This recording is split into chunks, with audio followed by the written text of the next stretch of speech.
you probably are going to be happier that you had some time in your life when you didn't have to go to work, that you had financial independence, that you had some time yourself before it all ended badly.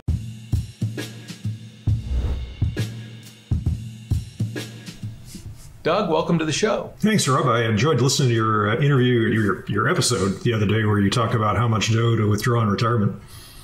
That's good because I got some questions for you about that today. I want to start with what I think is a really important question that you may have not been asked before in an interview, and that is, how tall are you? I'm 5'10", and you're right. I don't think I've ever had that question before. Well, because you were in the Navy, right? Uh-huh. Were you on a sub? That's right. So all the people, so I live outside of Washington, D.C. I know a fair number of folks over the years that were in the Navy, nuclear engineers, and 5'10", I guess, wouldn't be considered super tall. But for someone on a sub, I mean, like I've never met someone that worked on a sub that's like 5'7". They're all like 5'10", 6 foot, 6'2". I mean, what's life on a submarine like? I don't know what naval reactors had in mind when they started picking us for those jobs, but we do have had submariners that are shorter. And maybe it's a sad fate if you're short in the submarine force, but if you're only 5'7" or 5'6", you fit really nicely into those little nooks and crannies, outboard, behind, underneath gear, stuff that's really hard for most of us to get at, to clean. So that's disappointing. Maybe that's why the short guys figured it out early on and said, well, I'd rather go in a cockpit of an aircraft than have to be on a submarine. Right. Well, first of all, thank you for your service. Thanks for the support. You were in the Navy 20 plus years? Yeah, I did 20 years of active duty from 1982 to 2002. Okay. And then you got out and you retired. Do I have it basically right, or did you work some after the Navy? No, that's exactly right. I literally retired cold turkey. On the 31st of May, I was on active duty in the Navy, and on the 1st of June, I was retired. So now, I think the definition of retirement has kind of morphed a little bit over the years, because I consider myself retired, but I'm probably not, because I do things that earn me money, right? So when you retired, did you retire and you weren't doing anything to make any money at all? Did you have a part-time job, a side hustle? I did have ways that earned money, but none of those were intentional. I did not finish my active duty career and say, oh, I've got to go start a second career, a bridge career. I didn't say, oh, I've got to go start a side hustle and do something for money. Instead, things would happen. One of the things that happened is all the neighbors on my street, once they realized I was retired, you pick up a reputation as the retired guy. And that means that you have time to help neighbors do stuff, right? And it became apparent that the best way to limit the amount of requests that I got like that was to charge $25 an hour to help with water heater repairs or broken windows, things like that. I have handy skills from the submarine force, and I would charge people money for that. Okay. And in a big year, maybe that would add up to $400 or $500. I point these questions out because people are absolutely positive that you have to have some sort of income to augment your military pension. And the answer is no, you really don't. If you have a high savings rate while you're on active duty and leave active duty, even if you don't get a pension, you still probably have enough of an acceleration toward financial independence to reach financial independence shortly after the military. That's the typical path for many people. People that stick around to retire and get a pension from the military, that's only 1 out of 6, 15%. And of course, it's quite possible to live inside many military pensions if you are frugal. But if you've been saving and you get a military pension, well, that's the best answer you could hope for. It not only gives you an inflation-adjusted lifetime annuity and your savings, but it also gives you cheap health care for the rest of your life. Yeah. So, okay. So you were in your early 40s, I'm guessing, when you retired? Yep. Age 41. That's right. 41. Okay. So walk us through how you did the math, if you did any math, to figure out, I can do this. I can retire at 41. I'll be okay. Because this was before the fire movement didn't exist as we know it today. So that's right. How did you work through those numbers? It did not have anywhere near the popularity it has today. And back then I joke about doing financial independence spreadsheets with clay tablets and wooden styluses and having to figure it out with an abacus. And, well, the context was that this looked like a crazy idea. People had, of course, been reaching financial independence and stopping work for many, many years. And it goes all the way back to Benjamin Franklin and even before him.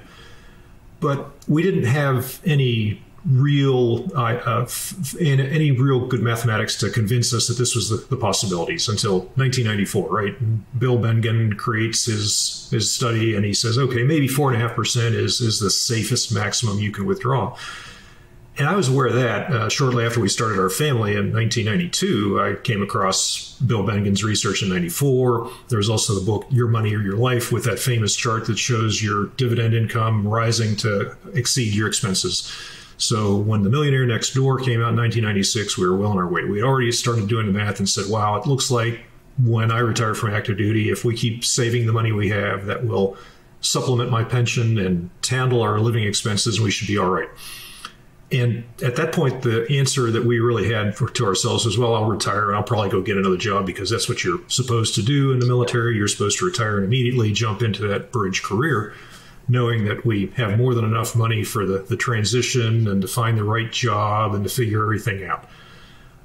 And there was some talk about the 4% safe withdrawal rate, but really, even though the Trinity study came out in 1998, again, everybody looks at this with some measure of skepticism. These people are either selling their book, or these people are horribly deluded at the math, or maybe they're just scamming. We don't know. But that's what we had in the late 90s as I approached retirement, was knowing that we were probably financially independent and wouldn't have to worry too much about an immediate job, a new career right after I retired. And of course, today I know that nothing could be further from the truth, that we really didn't need any of the income after I left active duty. It's been just fine with our investments. You know, we're still withdrawing our investments at the 4% safe withdrawal rate, and that supplements my pension. But also, as life goes on, if you've invested aggressively in a high equity portfolio, a lot of equities in your asset allocation, that grows faster than inflation, and your net worth grows faster than your spending grows. So after 10 years, after we survived our second recession of my retirement, we realized coming out of that recession that we'd hit the point where we were probably no longer vulnerable to sequence of returns risk. Our withdrawal rate had dropped below 4% because our assets had grown faster than our spending. And we had a pretty reasonable expectation that this was going to last us the rest of our lives. There's probably no way that we were going to be able to outlive our money. Yeah. So when you retired, you really did sort of follow Bill Bengen's 4% rule, and you took roughly 4% out of your investment portfolio in year one and then adjusted it for inflation. Exactly. And we literally did that. We said, okay, well, here, it's halfway through 2002, so we'll take, 2%. And the following year, we took the 4%. Well, we adjusted that whole thing for inflation. But we followed that pretty rigorously just to make sure that we didn't get too far off the beaten trail. And did you find yourself spending all of that money each year pretty much, or coming close? No? That's the other side of financial independence that many people don't see coming. And the last 19, almost 20 years now has been a big journey of things I didn't see coming. And for example, when you reach financial independence and after you quit your job, that's when you sit down and do one more thorough review of all your spending. You're pretty sure that you made the right choice, and you're pretty sure you didn't overlook anything or make a horrible mistake. But you go back through all your numbers one more time, and sometimes you go back through there and renegotiate. And one of the first things I did was call all the insurance companies and say, I'm the retired guy now. I'm home all day. I don't drive anywhere. What can you do with my insurance premiums? And of course, that resulted in some discounts. You start living healthier. You start cooking your food, your meals that you want to eat at home instead of convenience foods or going out to lunch. All your commuting expenses, of course, you knew those were going to go away. Yeah. And of course, you didn't have to buy any more office attire. You knew those expenses were going away. But over the years, you dial in your lifestyle even more than when you were saving for financial independence. And by dialing it in, you focus on the expenses you really care about, and you're buying quality, you're doing the things you want to do, you're certainly not depriving yourself. And yet, as you do that, you realize you were a little more conservative than you needed to be in estimating your expenses. Your actual spending drops, your checking account balance starts going up. And in the back of that, while you're doing that with your spending, in the back of that, your aggressive asset allocation is compounding faster than you may have expected or may have projected. And so that's also growing your assets faster than your spending.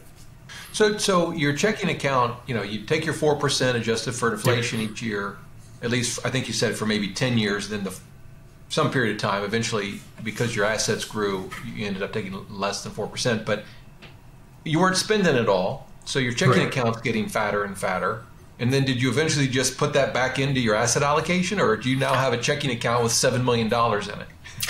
that could happen. I'll have to see. I'll get back to you next week. But no, the thing that we would do is when the money started piling up like that, maybe we wouldn't sell all those shares that we planned to sell. Maybe we would let a dividend reinvest. And that was a highly individual decision each time. And the decision only came up every year or two. Yeah. Also, life does throw curveballs at you, right? You plan that you're going to have to replace a roof 6 or 12 months down the road, and then it suddenly turns out that you actually have to replace that roof next month. So there were some lumps in the spending. It all worked out fine, and we didn't run around with a huge cash balance. If we did see ourselves getting that situation, then when it came time the next year to sell more shares, we probably would have just sold fewer shares. Yeah. And I mentioned 10 years because that's the sequence of returns risk where a 4% safe withdrawal rate is vulnerable. After that, it's less of an issue. Okay, so when you retired, you've got the 4% rule. What was just roughly, what was your stock to bond allocation? When we were on active duty, both of us were dual military active duty for most of our careers. We had 100% asset allocation in equities. We knew that our reliability of employment was high, and we saw no reason to own bonds. We would keep a little bit of cash on there to pay the bills, and everything else would go into essentially the stock market. In retirement, we started out with 2 years of spending of our expenses in cash. And that idea was the sequence of returns risk that we keep referring to. But the rest of our asset allocation was all equities, 90% equities. No bonds, because I had an active duty military pension, which is the equivalent, all right? You're getting the world's best annuity from the government, and they have the ability to raise the taxes to pay the bills. So you're essentially getting the income from a portfolio of I-bonds, TIPS. It's not a perfect analogy, but when it comes to asset allocation, if you've got all this bond-like income, you might as well put everything else in equities. Have you thought about, I know this doesn't apply to your specific situation, but I'm just thinking about folks listening or watching, and they're going to retire. They know the 4% rule. They're going to follow something close to it, but they don't have a pension. Do you have any thoughts on what sort of a reasonable range of asset allocation would be? I get that question every week, right? I've got somebody in my audience who's perpetually on the edge of leaving the military and trying to figure out what they need to do with all of the things, and asset allocation is a very big question. And so we ask those questions. First, there's the cold-hearted, logical, and mathematical side, and on the other side is the psychology of behavioral finance. And so if you're leaving active duty and you're going to continue in some kind of military career, but you do not have a pension, you don't have any annuitized income, I say, well, try the 4% safe withdrawal rate and be as aggressive as you feel comfortable. At least 60-40 stocks and bonds, if not 70-30. And there's this thing called sequence of returns risk. You'll probably be fine, but here's what you can do to deal with that. If I find, on the other hand, that they're earning a pension, I'll say, well, you have the mathematical and logical ability to have a high asset allocation to equities, and that should work out fine because you're always going to get another pension deposit next month. And then we talk about whether that makes them feel comfortable or not. Maybe that person who has that military pension still wants to have a conservative asset allocation of 60-40 stocks and bonds. So we acknowledge both the math and the feeling and the sleeping at night. And if you're married, you got to explain this stuff to your spouse, right? And so it's got to be a partnership that agrees that this is something that you're both comfortable with. I find that most of the questions these days deal more with the behavioral finance aspect than with the math. I was surprised. I sort of retired and then didn't, financially. But when I thought I was going to retire... 11 years to an overnight success. Yeah. Well, when I thought I was going to retire in the sense of not have earned income, it was scary. even though under all of 4% rules, whatever, we were perfectly fine. You know, I think one thing that people miss, we talk about sequence of returns risk, right? That is, say, in your first 10 years of retirement, the market tanks, right? But there's also sequence of inflation risk, effectively, right? If inflation is really, really bad. But the interesting thing is, under the 4% rule is, because of those risks, that's why we have the 4% rule, right? I mean, that was like the 4% rule case comes from the fact that the worst time to retire, basically over the last 100 years, was in basically the late 1960s. Why? Sequence of return, and honestly, maybe even more importantly, sequence of inflation. But of course, that doesn't mean it couldn't be worse in the future, right? I mean, maybe it'll turn out that 2021 will be a worse time to retire than 1966. So I guess I wonder, how comfortable would you be today if you were retiring following the 4% rule? I'm much smarter and experienced today. And so if I had that knowledge that I gained over the years from reading and 30 years of experience with the 4% safe withdrawal rate and all the research and everything else, I'd be even more confident today because I would know that 80% of the time, the 4% safe withdrawal rate leaves you with more money than you need, 10% of the time with way more money. And that 10% of the time where you end up with exactly right or just barely missing the minimum, I also know that I would see that coming from a very long way away. And by very long, I mean 2 to 3 years, right? And around the third year of the recession, you might need to get a little concerned and change some of your behavior, but you're probably just fine, blissfully following the 4% safe withdrawal rate for the first 2 years. And you and I know that when there is a recession, this gets back to the behavioral finance, that when there is a recession, you're probably not going to go out and start merrily spending your money. You're probably going to cut back just out of concern. Yeah, I think Michael Kitces has done a lot of research on all of those issues, and he's really good. So when you retired, was there did you consider whether the 4% rule, because, Bill Bengen's paper really focuses on a 30-year retirement period. And you were 41. So was there did you give any thought to the, boy, does the 4% rule apply to someone as young as 41? Oh yeah, and since then we have pushed this back every year, right? I mean, now we're looking at people retiring, leaving work early in their 30s or even in their 20s, and you've got to stretch this out for 50, 60 years. In my case, in 2002, the consolation was, well, I'll always be able to go get another job. Even working at a Walmart or a Starbucks would give me the $5,000 or $10,000 or $15,000 a year that I would need to recover my finances. And it's interesting that in a recession, when you go find those little part-time jobs without any medical benefits, those are the jobs that kind of go begging during a recession because nobody wants them. They're all looking for full-time work. So I wasn't worried about going and getting a job. I also knew that this was at age 41, a portfolio had to last 20 years until Social Security would kick in. And if I needed to, I could take Social Security at just 21 years after I had left active duty. Social Security is not part of the 4% safe withdrawal rate. It's just an add-on. It's extra. So I knew that was my safety net, as Social Security is supposed to be, if this 4% safe withdrawal rate stuff didn't work out. And we talk about retiring in 2021 today versus what I had in 2002. You're familiar with Karsten Jeske at Early Retirement Now, Big Earn. And 48 posts into it, he's identified the heck out of every weakness of the 4% safe withdrawal rate.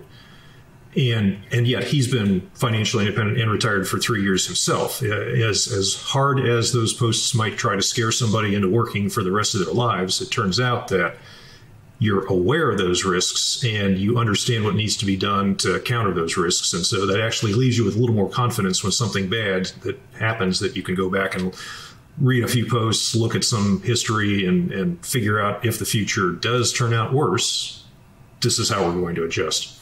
Yeah. Finally, there's the apocalyptic scenario where hyperinflation happens or some terrible, global pandemic sweeps the world and things like that happen.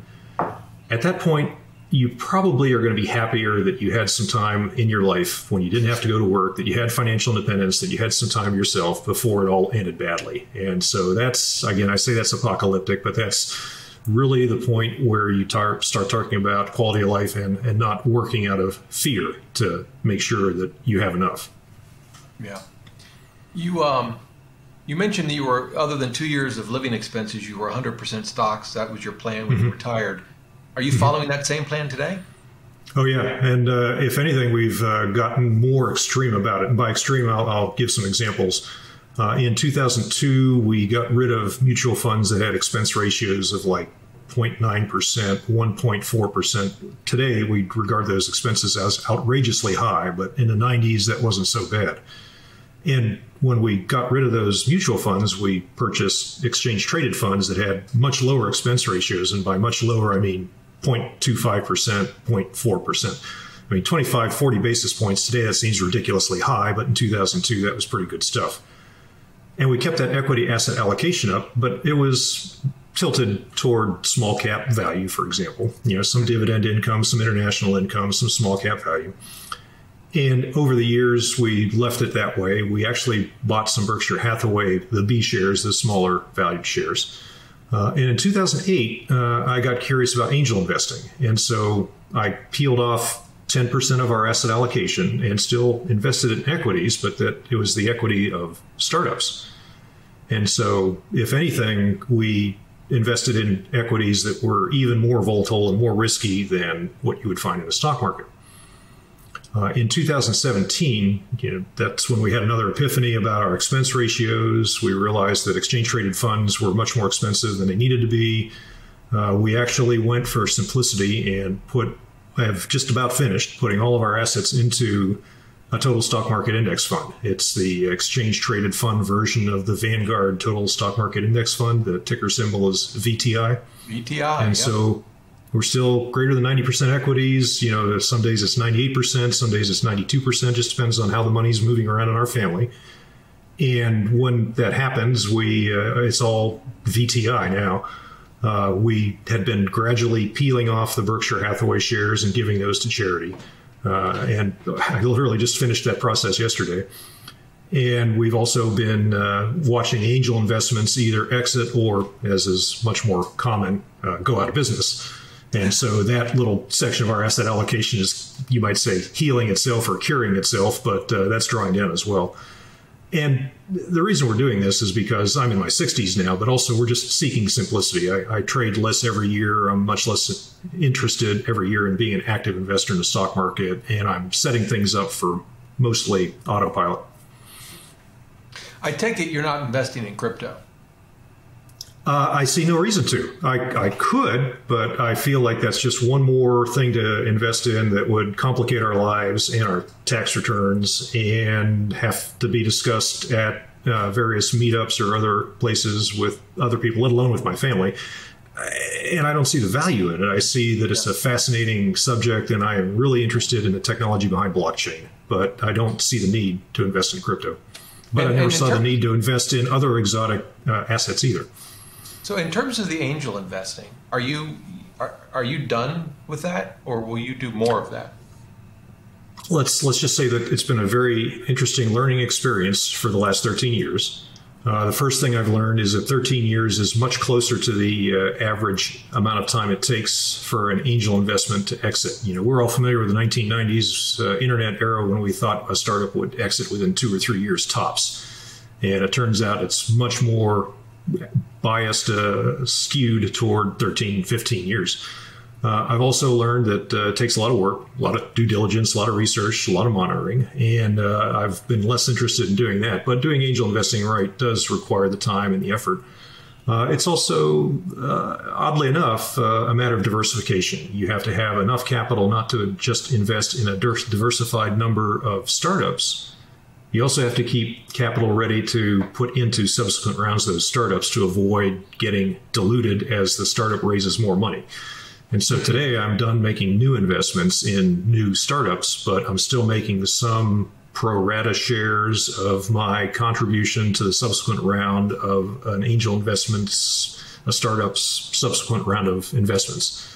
And so what that means is every year or two, one of the 4 surviving startups will say, hey, we're going to raise some more money. And your share, if you were to participate, your share would be $6,000. So give us a check. And I do that to show support for the startup, but also because if they've survived at this point, they're probably going to make it to some kind of an exit. Yeah. How did you find these opportunities? Well, I'm going to have to think about the angel. I think a friend of mine, this is going to sound a little sketchy. I was on an internet forum, and a friend of mine who lives on Oahu is a retired executive from Intel. And he had joined the local angel investing organization, Hawaii Angels. And he invited me to come to one of the lunches and see what this angel investing stuff was all about. He and I had known each other online at that point for, 6, 7, 8 years. And we finally met in person. And over the course of a few angel investment lunches, I got to see the routine and I read some books, and it was very interesting. And so that opportunity came from being invited by a friend. Of course, you also have to be an accredited investor, and we were at that point. I did not at the time realize that I jumped right into a sales funnel, so to speak. They were certainly recruiting more members. They certainly needed more people. But I was fascinated and challenged by it. And I spent most of the next 10 years working on that until I realized I'd learned enough, I'd seen enough, and my interest moved on to other areas. Yeah, okay. So when you were in the Navy, did the TSP exist as it does today with the C fund and the S fund? And It was not available for the military until 2002. The Thrift Savings Plan came out in the 80s for federal civil servants, and the Department of Defense, for whatever reason, didn't join in until 2002. And so before I retired, I was able to contribute to the traditional TSP for 5 months. My spouse had left active duty for the Navy Reserve, and so she had a little bit of reserve drill weekend income and contributed that into the Thrift Savings Plan for a few years. Traditional TSP, because she retired from the Navy Reserve before the Roth TSP came along in 2012. So we never really had a ton of money in traditional retirement accounts other than traditional IRAs. Okay. So I think it was about 10 years ago, maybe, you published your book? Something That's like that. exactly right. Mm-hmm. Okay. And The Military Guide to Financial Independence and Retirement, which folks can obviously check out. I know it's on Amazon. Is that the preferred place? Actually, the preferred place is the library. And if they like Nice. what they read in the I like library, it. I've been at this for a while, and I would rather people try before they buy. And it's in military-based libraries, which are a lot easier to get access to when you're, in Kuwait or in some other garden spot around the world. Also, your public library has copies now. We've had readers over the years. Hundreds of readers have donated copies to hundreds of libraries. So that's the first place to go. And then, yes, it is on Amazon and wherever books are sold. So, excuse me. My question is, for those listening that are in the military, what are some of the differences? Or I guess it could be either challenges that members of the military face when it comes to money, or, and also maybe there are some really key benefits. But, absolutely. You've not written a guide to financial independence and retirement. You've written the military guide. So what's different about being in the military when it comes to financial independence and retirement? Well, the first part is, and the most obvious part is, the military benefits themselves. Everybody is initially exposed to the military from the perspective of getting money for college. You're going to go do your 4 or 6 or 8 years, and you'll have money at the other end that will support you getting your college degree or your advanced certification, whatever your goal is. And so that's attraction. There's, of course, the attitude of you can join the military and get rich. I hear that occasionally, especially from parents who have been hearing it from a recruiter for their, young teenage new recruit. And so we talk about joining the military to help pay off debt. Sure, maybe get some money and be able to reach financial independence if you do it for a sustained career. But we don't talk about getting rich in the military.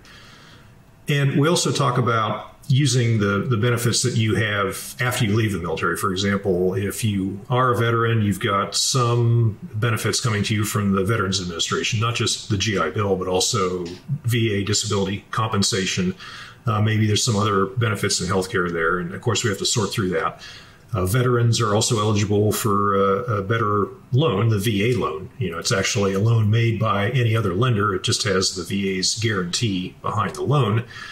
And we talk about all those benefits and how to use them. Many times something might be messed up with the process. And so the Guide to Military Independence and Retirement was intended to raise awareness. Hey, if you're in the military, you can reach financial independence while you're on active duty. And then to explain how to do that with the skills you learn in the military. And I start from the simplest result, which is to do 20 years and retire. That's only simple because of the financial aspect of it. Of course, 20 years in the military, again, only 15% of the people stick around that long. But then we talk about reaching financial independence if you don't do 20 years of active duty, or if you don't do 20 years in the military at all, and making that transition to the bridge career and other issues to consider. So the word retirement is more about a military pension than it is about retiring at the age of 65. Okay. Yeah, the whole 20-year thing, I mean, there's also many folks that might want to stay for 20 years, but they just don't get that choice. Right, right. So it's not just obviously up to the person. Living in Northern Virginia, a lot of our friends are retired after 20 years because they were last at the Pentagon or at Quantico, and they moved here, and so. So that's a great book, a great resource. You also had a website that went with it. I don't think you own it anymore. Is that right? But you still write for it? That's right. I actually sold the website 8 years ago, and it's on its third new owner now. And the company that owns it now is Three Creeks Media. They bought the Military Guide and the Military Wallet, and they're getting it all sorted out and figured out. I'm still happy to write for the site, and of course I've got all those posts on there that I continue to update. We've got, I think, over 500 posts now. I've written over 1,000 blog posts, and we cut out about half of the content a few years ago. So I'd say we probably got about 500 left. Okay. So you live in Hawaii, right? On Oahu. Yes, we do. On Oahu. All I know about Hawaii is Magnum PI. That's my only exposure to Hawaii, which probably doesn't give me a very realistic picture. I don't know. Maybe probably not. Yeah. So you started surfing. Was this after you retired? Right. It was literally the first day of retirement. Literally the first day. So 4% rule. Bill Bingham got it. Take the surfboard. You head out into the ocean. Pretty much. And that was a joke. Part of it was more career and lifestyle than it was financial. And when you're leaving the military, you get pushback on any plans that do not involve a bridge career. Are you making the transition? Are you ready for the transition? Are you going to use your GI Bill? Do you have enough money to survive until you get a job? Those are all the frequently asked questions of people that are getting ready to leave the military. If you tell somebody that you think you have enough money and you're going to have a pension and you don't plan to work after the military, the people around you who are still working start to push back on that. And one of the urban legends of retirement from the military in your 40s is that you'll be so bored. And followed up with a question of, what are you going to do all day? Go surfing? And this was a joke in our family after I brought that feedback home from many people. And so our family joke was, well, let's arrange for surfing lessons on the day I retire. And we did not see this coming, but we all took surf lessons from the lifeguard at what is still my favorite break. And we all stood up in that first hour. And, my spouse can take it or leave it. She enjoys surfing and being on the water. She just doesn't care as much. But my daughter and I, we were hooked. I mean, I loved it. And she was 9.5 years old at the time, and surfing is her life now. So have you encountered any scary moments on the surfboard? I don't know, a shark coming by or... all my scary moments. So I've seen the movie. Yeah. I don't know if there was a surfboard in that movie. I do know they needed a bigger boat. That's right. all of my surfing stories are mostly self-imposed. I have seen one shark once, and it wasn't, ironically, even in Hawaii. It was actually on the East Coast. It was off of Virginia Beach. So, next time you go out to Virginia Beach or the Outer Banks, just keep that in mind. Little guy, only about 18 inches. It was a leopard shark. I don't think he was hungry. I probably would have known if he was hungry. We have occasional sightings at White Plains Beach. And by occasional, I mean I hear about a sighting once every 3 or 4 years. I've never personally seen a shark at White Plains Beach. That's where my favorite break is, on Oahu. We have had incidents, and we have had people get hurt, and we have had a couple of deaths over the last 40, 50 years. However, I enjoy surfing, and I know that I have a higher risk at driving my car on the local highways than I do surfing my longboard. So I'd rather spend the time on my longboard. Okay, fair enough. So, one thing that occurred to me, you'd mentioned sort of the psychological part of retirement and handling money, behavioral finance, and that's, I just know from my own personal experience how important that is and how scary it can be.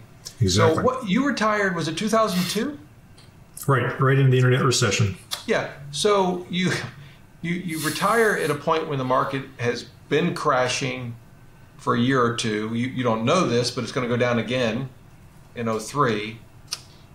And then you fast forward to 2007. Of course, you can't predict this, but 2007, 2008, 2009, right. From 2008 to March of 2009, I think it hit bottom, is down 50% or whatever. How did you handle that? Well, I guess I have two questions. During those difficult times, did you make any changes at all to your investments? And two, just was it hard emotionally, whether you made changes or not? I mean, were you scared at all, or were you just like, I'm going surfing, and whatever happened happened? Well, you do get a relief from your daily life when you're surfing. So that's like the universal answer. I've had it. I can't take this anymore. I'm going surfing. Yes, that works. In all seriousness, though, the other context that goes with the internet recession is 9/11. And I was on active duty when 9/11 happened. And I had already been approved for retirement. That was already in autopilot. And the very first question that we all asked ourselves if we were in uniform after 9/11 was, are we going to be able to leave the military if we want to? Or how much longer are we going to be on active duty if we get told to stick around? And are we going to be in our jobs, or are we going to deploy and be in a war zone? So that was the first context I had, was 9/11. And compared to the discussions about what the military is going to do and where we were going to go after 9/11, the internet recession was kind of out there on the periphery. I wasn't as focused on the finances as I was about what was going to happen to our lives and our family and our plans for the future. So it all worked out. But at one point during that, when the stock market reopened after 9/11, you might remember there was at least a 10 or 11% drop after 9/11. I went back into our retirement calculation software and looked at how much our net worth had dropped at the end of that day and realized we still had enough. If I was already approved for the pension, if I didn't have the financial assets go down too much more, we'd be okay. And plan B was, well, I could always ask to stay on active duty. I could always go get a contractor job. I could always find another way to keep some other income flowing. So essentially you decide, I've got enough. I think we're going to be okay. We'll keep monitoring the situation. And so the summer of 2002, I'm spending more time with family. I'm taking a lot of naps. I'm recovering from chronic fatigue. I'm working out and getting stronger and healthier. And it's amazing. Your blood pressure drops like 20 or 30 points in the first week of retirement, right? So you're getting healthy even if you're not working out. And while all that was going on, we were keeping an eye on the internet recession. And again, we did the math. We're spending money and we're right on track for our projected expenses. In fact, we're cutting some of the projected expenses. And yeah, the stock market is really melting down, but we have this 2 years of cash that we're going to spend down until we run out. And so we knew that if we didn't have the economy turn around by the middle of 2004, that we're probably going to run out of cash and have to start selling some equities. So again, we'll just take it month by month. Now, there was a rather intense discussion between me and my spouse in October of 2002, which turned out to be the pit of the internet recession. And the question was, well, everything just keeps going down every month. Every mutual fund we're invested in, every exchange traded fund we're planning to buy gets cheaper every day. Maybe we should just stop and put all our money into bonds and certificates of deposit and maybe gold bullion and that kind of thinking. And again, we decided to take it a little while and keep going with our asset allocation because we had pension income and could get another job. 2007 comes along, and I remember opening my statement one day on a browser tab and looking at the numbers on there and saying, this is nuts, because it wasn't just high. It wasn't just extremely high. It was ridiculously high. It was turning into monopoly money. And of course, 2008 and 2009 quickly took care of that and reduced it to a more unreasonable value to Baltic. Exactly. We rounded the corner and we didn't get any money for doing it. Yeah. And so But looking at that, by this point, we'd been investing for over 30 years. We had seen recessions and surprises in the 80s and 90s. We had been through the internet recession. And by the time we got through the Great Recession, we were much more accustomed to the volatility, to the feelings, to the behavioral financial psychology of, oh my gosh, the stock market is going to zero and we're just going to ride it all the way down.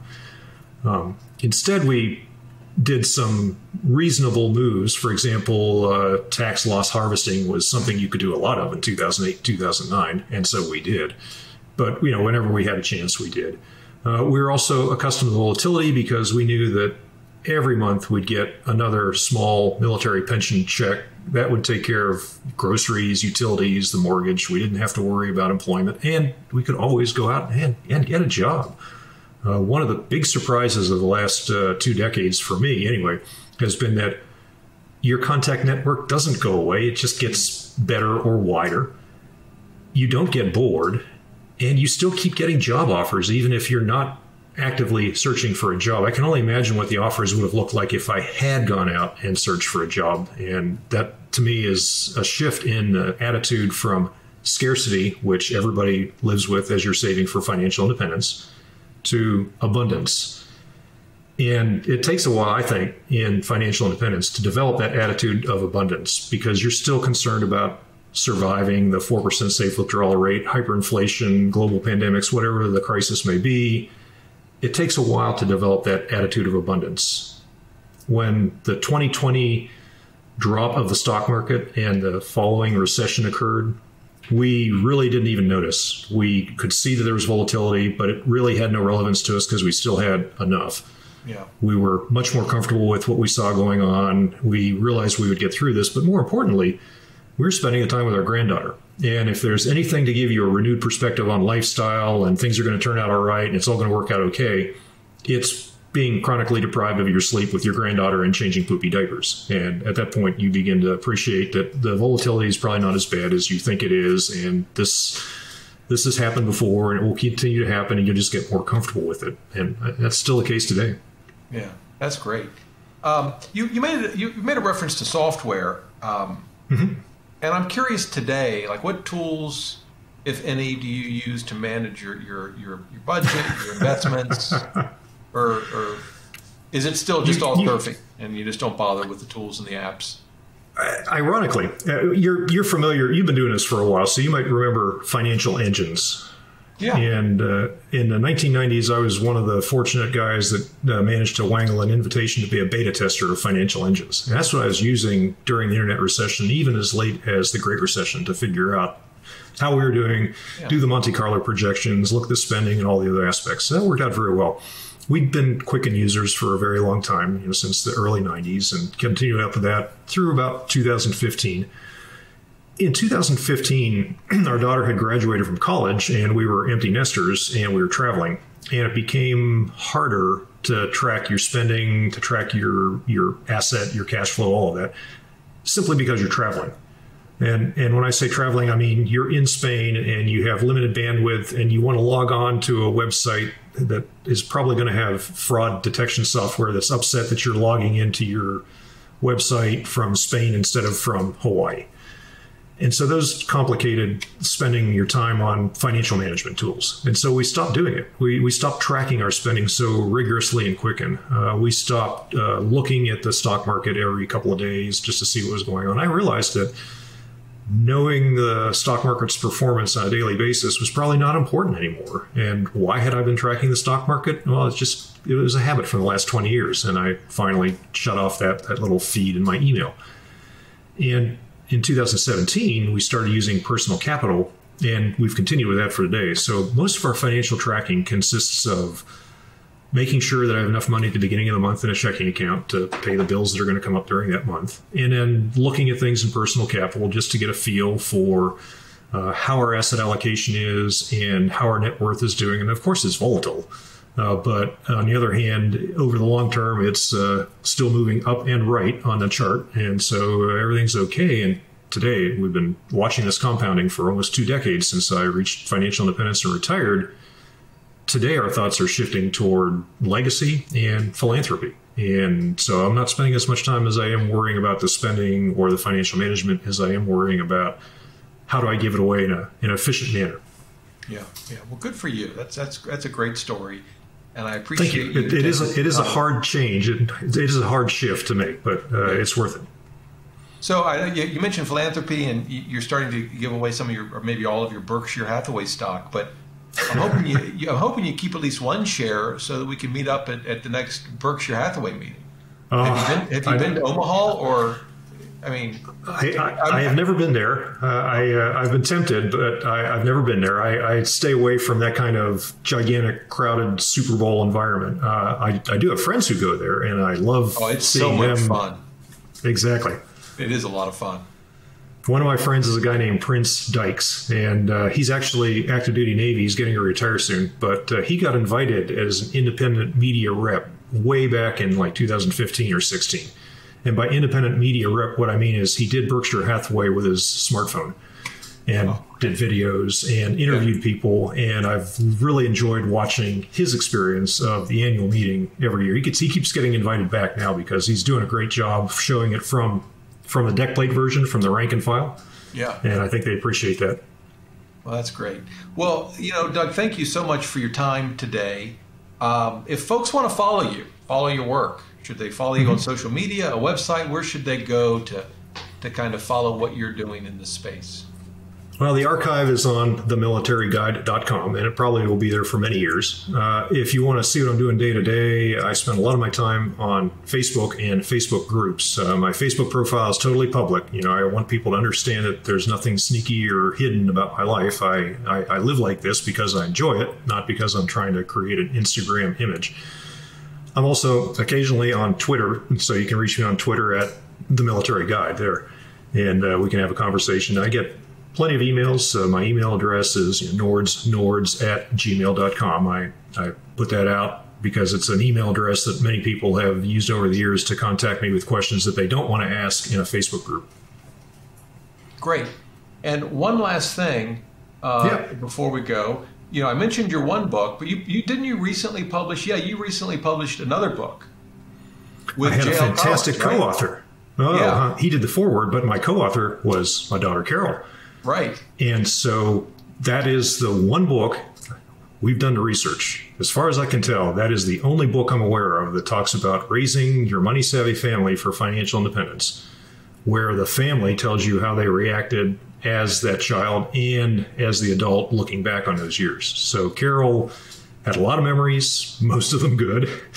She had a lot of memories of how we raised her for financial independence. And we share that in the book. We talk about our brilliant parenting tactics, as far as we could tell, versus how she felt when she was 7 years old or 10 or 14 years old. Yeah. And what she learned from that. And now contrasting that to how she is today as a spouse and as the parent of the daughter we always warned her would be tough to raise. And that book gives parents the specific tactics. So raising your money-savvy family, and you'll be surprised to hear that it's also in many fine libraries where we encourage people to do that. And the foreword came from J.L. Collins because, as you're aware, his daughter Jessica had a lot of feedback for him over the way he taught her investing over the years. And so that contrast between the J.L. Collins, Jessica, and the Doug Nordman, Carol Pittner aspects of it was also wonderful to have him highlight that. I felt we were very lucky to have him agree to do that forward, and it worked out very well. I think we have audiobook buyers who buy it just to listen to his forward, and then they just shut the thing down and go on with their lives. I doubt that, but yeah, so it's raising your money-savvy family for next generation financial independence. And of course, the Military Guide to Financial Independence and Retirement. Yes. All right, sir. Well, thank you again for your time. Really appreciate it. Thanks, Rob. I really enjoyed this conversation, and I'm happy to support your podcast and watch it grow. Great. Thank you.